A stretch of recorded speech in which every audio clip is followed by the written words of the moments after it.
కృష్ణా జలాలను ఏపీ అక్రమంగా తరలించుకుపోతున్న తెలంగాణ ప్రభుత్వం మంత్రులు పట్టించుకోవట్లేదు అంటూ మండిపడ్డారు మాజీ మంత్రి జగదీష్ రెడ్డి. ఈ విషయంలో చంద్రబాబుతో లోపాయికారి ఒప్పందం చేసుకున్నారా అంటూ ప్రశ్నించారు.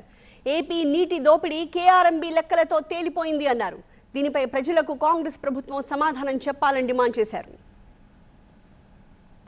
ఇంకా చంద్రబాబు నాయుడు బూట్లు నాకే పని ఎందుకు చేస్తున్నారు? ఇంకా ఎంతకాలం చేస్తారు? ఇది మీ పదవుల కొరకు, మీ పైరవీల కొరకు తెలంగాణకు ద్రోహం చేస్తారా?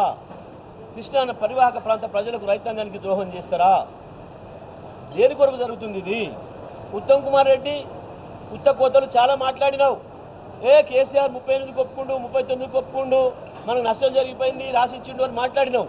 ఇవాళ కేఆర్ఎంబీ చెప్పిన దాని ప్రకారమే 66, 34 తాత్కాలిక ఒప్పందం చేసుకున్నా దాని ప్రకారం కూడా ఆంధ్రప్రదేశ్ దాన్ని గౌరవించి ముందుకు రాలేదు.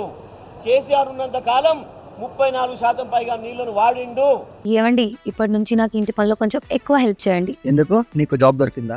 నాకు నేనే బాస్ అవ్వాలనుకుంటున్నా. ఎలా? బాస్ వాలా బీ ద బాస్.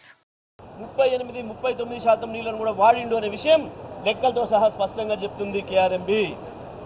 ఎందుకు మీరు ఈ సంవత్సరం నీళ్లు వాడలేకపోయినరు? లేదు, మీరు నిలవబెట్టుకున్న నీళ్లను పక్క వాళ్ళు దొంగతనంగా తీసుకుపోతుంటే ఎందుకు చేత కాకుండా కూర్చున్నారు? ఎందుకు మీ మూతులకు స్లిప్పులు వేసుకొని కూర్చున్నారు?